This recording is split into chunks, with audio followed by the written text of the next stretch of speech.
اس کا ذکر باب 4 میں ہے۔ جی، پالیویگل تھیوری، میں نے سنا ہے اس کے بارے میں۔ جی ہاں، یہ تھیوری ہمیں سمجھاتی ہے کہ ہمارا ANS صرف آن یا آف نہیں ہوتا۔ اس کی 3 بنیادی حالتیں ہیں جو ہمارے تجربے اور رویے کو کنٹرول کرتی ہیں۔ 3 حالتیں؟ اچھا۔ جی، پہلی ہے وینٹرل ویگل حالت۔ یہ حفاظت، سماجی تعلق اور سکون کی حالت ہے۔ جب ہم اس میں ہوتے ہیں تو پرسکون، دوستانہ، تخلیقی اور دوسروں سے جڑا ہوا محسوس کرتے ہیں۔ ٹھیک ہے، یہ تو اچھی حالت ہے۔ جی، یہ وہ حالت ہے جس میں ہم بہترین کام کرتے ہیں۔ دوسری ہے سمپیتھیٹک حالت۔ یہ خطرے کے وقت متحرک ہوتی ہے، جسے لڑو یا بھاگو یعنی فائٹ اور فلائٹ کہتے ہیں۔ ہاں، یہ تو معلوم ہے۔ دل تیز دھڑکتا ہے، سانس تیز، پٹھے تناؤ میں، جسم فوری کارروائی کے لیے تیار۔ اور تیسری ہے ڈورسل ویگل حالت۔ یہ تب متحرک ہوتی ہے جب خطرہ بہت زیادہ ہو اور لڑنا یا بھاگنا ممکن نہ ہو۔ اوہ، یہ ایک طرح سے جسم کا شٹ ڈاؤن یا بے حسی کا نظام ہے۔ شٹ ڈاؤن یا ڈسوسییشن۔ ہم خود کو سن، الگ تھلگ یا بے بس محسوس کر سکتے ہیں۔ تو یہ 3 حالتیں ہیں۔ جی، اور یہ سمجھنا بہت اہم ہے کہ یہ سستی یا زیادہ جذباتی رد عمل یا دنیا سے کٹ جانا یہ کوئی ذاتی کمزوری نہیں ہے۔ اچھا، یہ اعصابی نظام کی ایک خاص قابل فہم حیاتیاتی حالت ہے۔ یہ صرف موڈ نہیں، یہ گہری جسمانی حالتیں ہیں، ہے نا؟ ہاں بالکل، یہ سمجھنا ضروری ہے۔ یہ تو واقعی چیزوں کو دیکھنے کا ایک نیا زاویہ ہے۔ کتاب میں یہ بھی بتایا گیا ہے کہ ہمارے آج کے یہ رد عمل، یہ پیٹرن اکثر ہمارے بچپن کے تجربات میں جڑے ہوتے ہیں۔ جی ہاں، باب 7 خاص طور پر اس پر بات کرتا ہے کہ ابتدائی زندگی کے تجربات، خاص طور پر والدین یا جو ہماری دیکھ بھال کرتے تھے ان کے ساتھ ہمارا تعلق یعنی اٹیچمنٹ، بالکل۔ وہ کیسے ہمارے اعصابی نظام کو اور ہمارے اندرونی کام کرنے والے model, internal working model IWM کو بناتے ہیں۔ یہ IWM کیا چیز ہے؟ یوں سمجھیں، دنیا خود اور دوسروں کے بارے میں ہمارے بنیادی عقائد کا ایک نقشہ ہے جو بچپن کے تجربات سے بنتا ہے۔ کتاب کا ایک اقتباس ہے جو اس نقطے کو واضح کرتا ہے۔ آپ کی نشوونما اعصابی نظام کے پیچیدہ رقص میں شکل پاتی ہے جو آپ کے ارد گرد کی دنیا پر رد عمل ظاہر کرتا ہے۔ حفاظت اور خطرے، محبت اور ترک کیے جانے کے رد عمل کو ذخیرہ کرتا ہے۔ یعنی بچپن کی یادیں اور احساسات ہمارے اعصابی نظام میں محفوظ ہو جاتے ہیں۔ جی ہاں، بہت گہری بات ہے۔ جب بچپن میں ہماری جذباتی ضروریات جیسے محفوظ محسوس کرنا، سمجھے جانا، پیار ملنا، جب یہ پوری نہیں ہوتی تو یہ بالغ عمری میں اعصابی نظام کی بے ترتیبی یعنی ڈس ریگولیشن کا باعث بن سکتی ہیں۔ اوہ، اچھا۔ اور اس کے نتیجے میں ہم غیر مددگار طریقے اپنا سکتے ہیں جذبات سے نمٹنے کے لیے۔ میل اڈیپٹیو کوپنگ میکینزمز جیسے بے چینی، ڈپریشن، کسی چیز کی لت یا حتیٰ کہ دائمی جسمانی بیماریاں بھی۔ بچے غیر شعوری طور پر اپنے بڑوں سے رویے اور جذبات سے نپٹنے کے طریقے سیکھتے ہیں۔ صحیح۔ اگر بڑے خود جذباتی طور پر دستیاب نہ ہوں تو بچے اپنے جذبات کو دبانا یا ان سے نمٹنے کے غیر صحت مند طریقے سیکھ سکتے ہیں جو پھر زندگی بھر ساتھ چلتے ہیں۔ البتہ باب 7 میں یہ بھی واضح کیا گیا ہے کہ اگرچہ ابتدائی تجربات بہت اہم ہیں لیکن صرف وہی سب کچھ نہیں۔ اچھا۔ ہماری جذباتی صحت پر جینیات، ماحول اور زندگی کے دیگر تجربات یہ سب بھی اثر انداز ہوتے ہیں۔ تو اگر ہماری جڑیں اتنی گہری ہیں تو ان پرانے شاید تکلیف دہ نمونوں کو سمجھا کیسے جائے اور ان سے آزاد کیسے ہوا جائے؟ یہی کتاب ایک تصور پیش کرتی ہے، مشاہدہ کرنے والا نفس، آبزرونگ سیلف، یا شاید شعور، وٹنس کانشسنس۔ باب 3 میں اس پر بات ہوئی ہے۔ یہ مجھے بہت دلچسپ لگا۔ جی، یہ بہت اہم تصور ہے۔ کیا آپ اس پر تھوڑی روشنی ڈالیں گے؟ ضرور۔ مشاہدہ کرنے والا نفس یہ ہمارے شعور کا وہ حصہ ہے جو ہمارے خیالات، احساسات، جسمانی سنسنیوں اور رویوں کو بغیر کسی فیصلے کے غیر جانبداری سے دیکھ سکتا ہے۔ یعنی جیسے کوئی باہر سے دیکھ رہا ہو۔ بالکل، یہ وہ آپ ہیں جو اپنے غصے، خوف یا خوشی کو دیکھ رہے ہوتے ہیں، بجائے اس کے کہ آپ مکمل طور پر اس جذبے میں ڈوب جائیں یا اس سے اپنی شناخت جوڑ لیں۔ کتاب کہتی ہے، ذہن کے بقا کے موڑ کو حقیقی طور پر ٹھیک کرنے اور دوبارہ ترتیب دینے کے لیے مشاہدہ کرنے والے نفس تک رسائی بنیادی حیثیت رکھتی ہے۔ یہ صلاحیت ہمیں اپنے تجربات سے ایک قدم پیچھے ہٹ کر انہیں ایک وسیع تر تناظر میں دیکھنے کا موقع دیتی ہے۔ کیا اس تصور کی کوئی سائنسی بنیاد بھی ہے یا یہ صرف ایک فلسفیانہ خیال ہے؟ نہیں، یہ بہت اچھا سوال ہے۔ در حقیقت اعصابی سائنس یعنی نیورو سائنس اس تصور کی حمایت کرتی ہے۔ اچھا، کیسے؟ ایسی مشقیں جو مشاہدہ کرنے والے نفس کو مضبوط کرتی ہیں، جیسے مائنڈفلنس یا مراقبہ، وہ دماغ کے ایک خاص حصے میڈیل پری فرنٹل کورٹیکس MPFC کے کام کو بہتر بناتی ہیں۔ اچھا، MPFC۔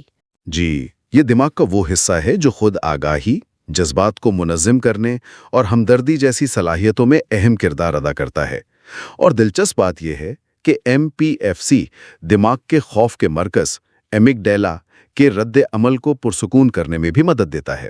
واو! تو جب ہم اپنے تجربات کو مشاہدہ کرنے والے نفس کے نقطہ نظر سے دیکھتے ہیں تو ہم دراصل اپنے دماغ کی وائرنگ کو استعمال کر رہے ہوتے ہیں تاکہ جذباتی رد عمل کو کم کیا جا سکے اور زیادہ پرسکون، عقلی اور ہمدردانہ رویہ اپنایا جا سکے۔ تو یہ صرف محسوس کرنے کی بات نہیں، دماغ میں واقعی تبدیلی آ رہی ہوتی ہے۔ بالکل، یہ ہمیں اپنے تجربات میں الجھنے کے بجائے ان سے سیکھنے کا موقع فراہم کرتا ہے۔ ٹھیک ہے، یہ تو بہت واضح ہو گیا۔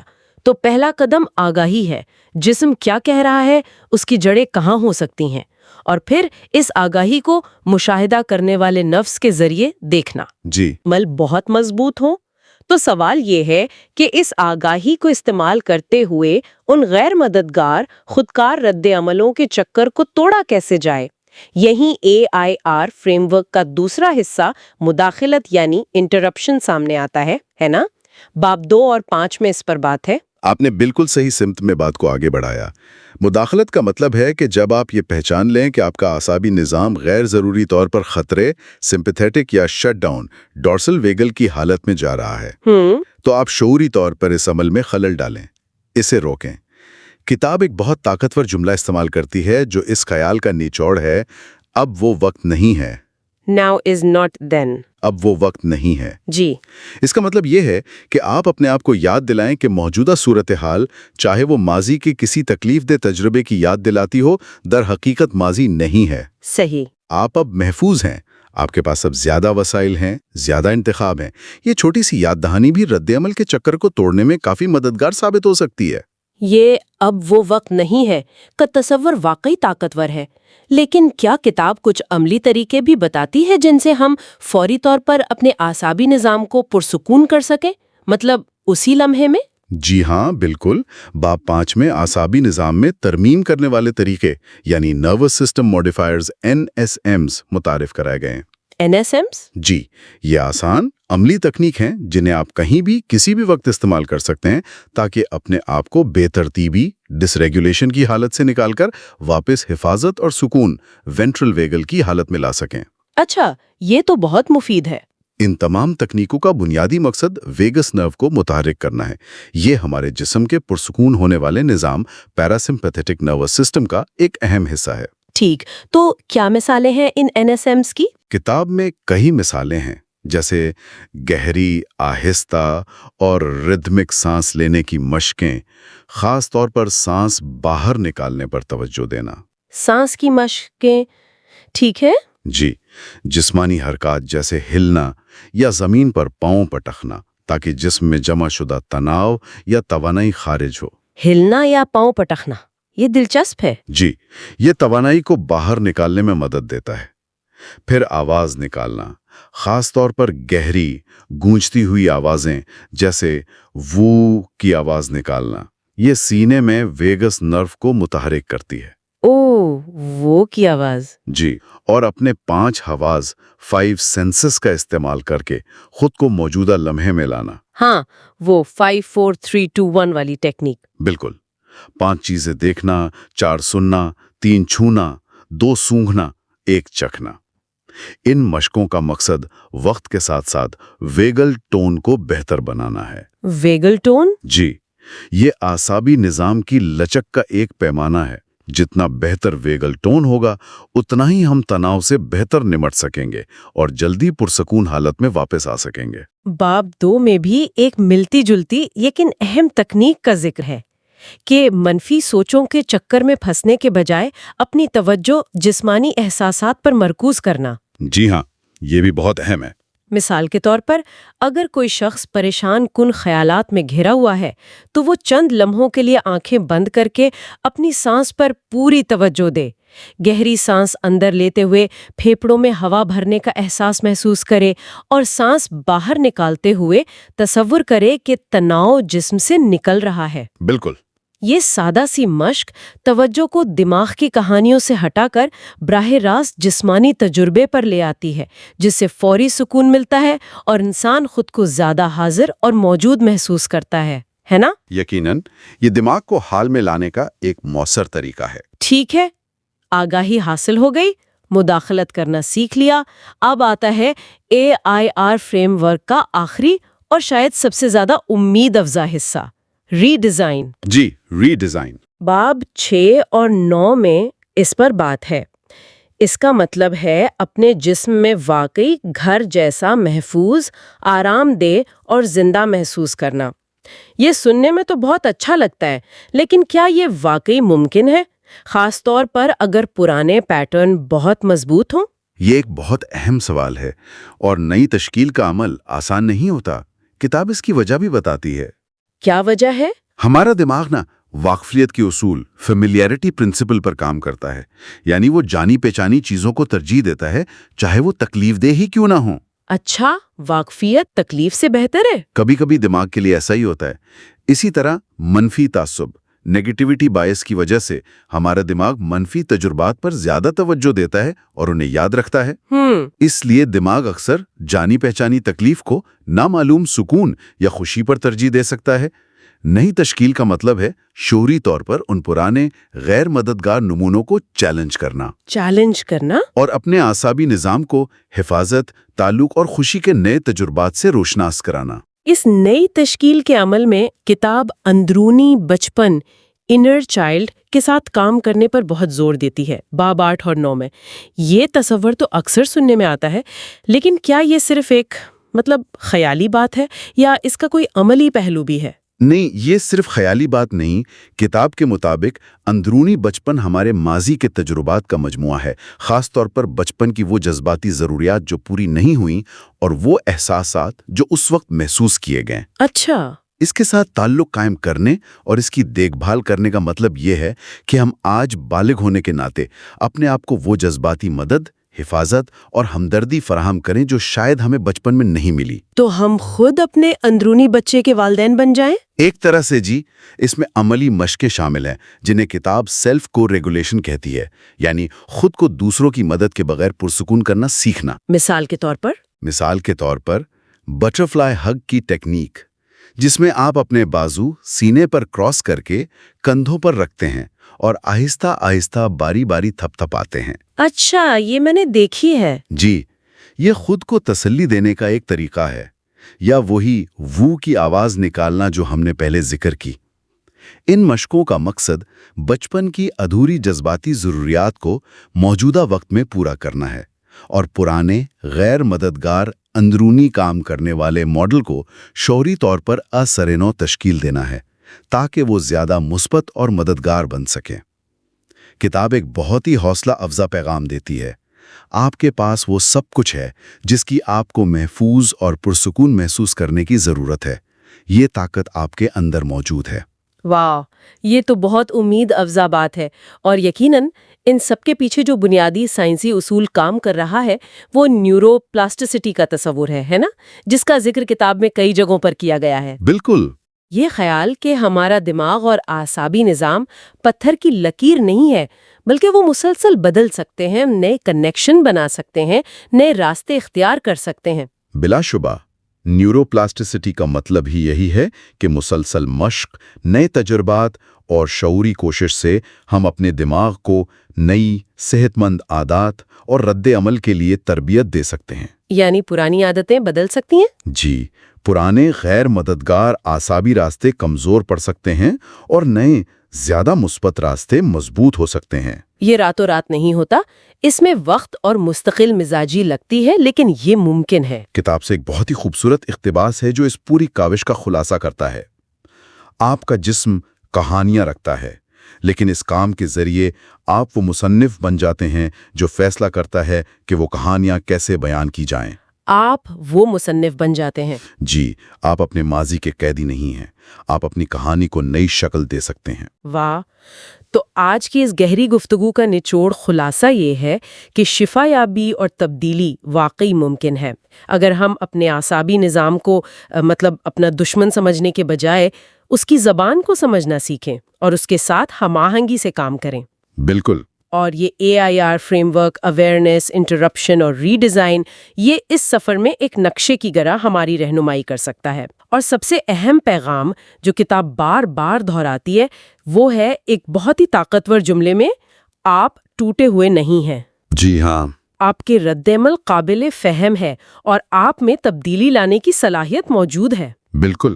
اور یہ سمجھنا کہ ہمارے اندر شفا یابی کی ایک فطری، ایک بے پناہ صلاحیت موجود ہے، یہ ہمیں بہت زیادہ لچک اور امید دیتا ہے۔ یہ کوئی ذاتی ناکامی یا کمزوری نہیں ہے کہ ہمارا اعصابی نظام بعض اوقات بے ترتیب ہو جاتا ہے۔ یہ بقا کے لیے سیکھے گئے رد عمل ہیں جنہیں دوبارہ تربیت دی جا سکتی ہے، جنہیں نئی شکل دی جا سکتی ہے۔ اتفاق کا ایک اور حوصلہ افزا جملہ ہے جو اس خیال کو مزید تقویت دیتا ہے۔ آپ کے اندر ایک لامحدود شفا یابی کی صلاحیت ہے، ایک موروثی طاقت، آگاہی اور وجدان جو آپ کے تصور سے کہیں زیادہ طاقتور ہے۔ یہ تو بہت خوبصورت بات ہے۔ اس گفتگو کو ختم کرتے ہوئے ہم اپنے سننے والوں کے لیے ایک سوچنے کی بات چھوڑ جاتے ہیں۔ جی۔ اگر ہم انفرادی طور پر اپنے جسم کی اس خفیہ زبان کو سمجھنا سیکھ لیں اور اپنے اعصابی نظام کو منظم کرنے کی صلاحیت پیدا کر لیں تو ذرا تصور کریں کہ اس کا اجتماعی سطح پر یعنی ہمارے معاشروں پر کیا اثر ہو سکتا ہے۔ بہت اہم سوال ہے۔ ہمارے خاندان، ہمارے کام کی جگہیں، ہمارے سماجی تعلقات، یہ سب کیسے بدل سکتے ہیں؟ ہمارے معاشرے تناؤ، صدمے اور مجموعی فلاح و بہبود کے مسائل سے نپٹنے کے طریقوں کو کیسے بدل سکتے ہیں اگر ہم انفرادی شفا یابی کو اجتماعی بہبود کے ساتھ جوڑ دیں؟ جی، یہ واقعی غور و طلب بات ہے۔ یہ سوال براہ راست کتاب سے نہیں لیا گیا، لیکن یہ اس مواد کی بنیاد پر ایک اہم غور و فکر کی دعوت ضرور دیتا ہے۔